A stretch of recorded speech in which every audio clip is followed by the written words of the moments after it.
ये तो रोहिणी का हमेशा से ही माहौल बीजेपी का रहा है और दिल्ली में बीजेपी को आना भी चाहिए, क्योंकि केजरीवाल सरकार पिछले कई सालों से, मेरे को 15 सालों से है।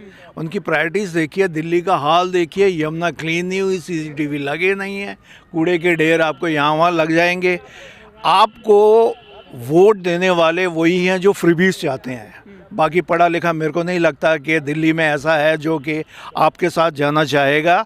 बीजेपी ओवरऑल अगर देखा जाए तो बहुत अच्छे काम कर रही है। एक बारी दिल्ली में भी बीजेपी को आना चाहिए और यहाँ से तो बीजेपी आएगी। लेकिन आपको पता है, आपको लगता है ये हो पाएगा? क्योंकि पिछली बार 8, उससे पहले 3 सीट और अब इतना बड़ा फासला है। देखिए, किसी भी वोटर के दिमाग में क्या चल रहा है we can not predict.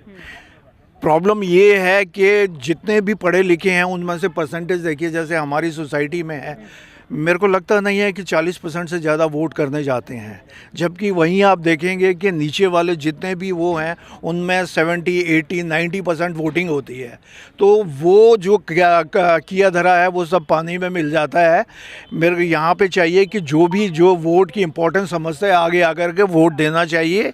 This is a crucial time for Delhi also, क्योंकि दिल्ली की हालत देखिए, most polluted city in the world. और ये दावा था केजरीवाल का कि हम आएंगे और दिल्ली को क्लीन कर देंगे, कहाँ गए वो वादे? तो ये है कि अब क्या बीजेपी की सबकी लहर है। छोटा तबका भी बात करो तो वो कहता है भाई साहब दिल्ली सड़ा दी। अच्छा, इस वजह से बीजेपी आएगी। राजेश गुप्ता जी ने कोई काम नहीं किया? राजेश गुप्ता जी ने काम किया, ठीक है ना। एक के करने से काम नहीं होता। पूरी दिल्ली देखो ना, इस बार मैं कहा जिंदगी में पहली बार हमने इतने मच्छर देखे हैं जितने अब तक नहीं हुए। अच्छा। हाँ, राजेश गुप्ता ने अपने एरिया में काम किया, इज नो डाउट, परंतु और ओवरऑल काम नहीं हुआ। तो बदलाव होना है। बदलाव तो होना ही है, बीजेपी तो आनी है। कौन दिख रहा है सामने? जो भी आएगा बीजेपी को, लोग बीजेपी को वोट देने के चक्कर में इसमें। अच्छा, आपके इलाके से यहाँ से कांग्रेस की तरफ से रागिनी नायक जी को उतारा गया है।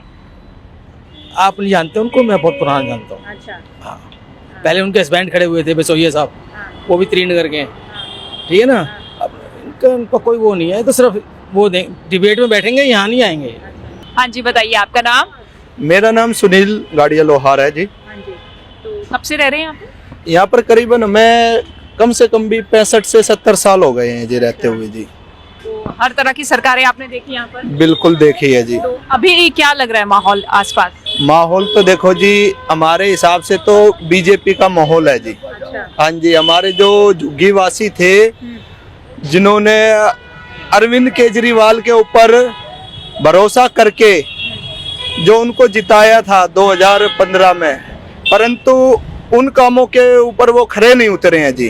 पूरी दिल्ली के अंदर इस बार मेजोरिटी आएगी बीजेपी की और इनका सोपड़ा साफ होने वाला है।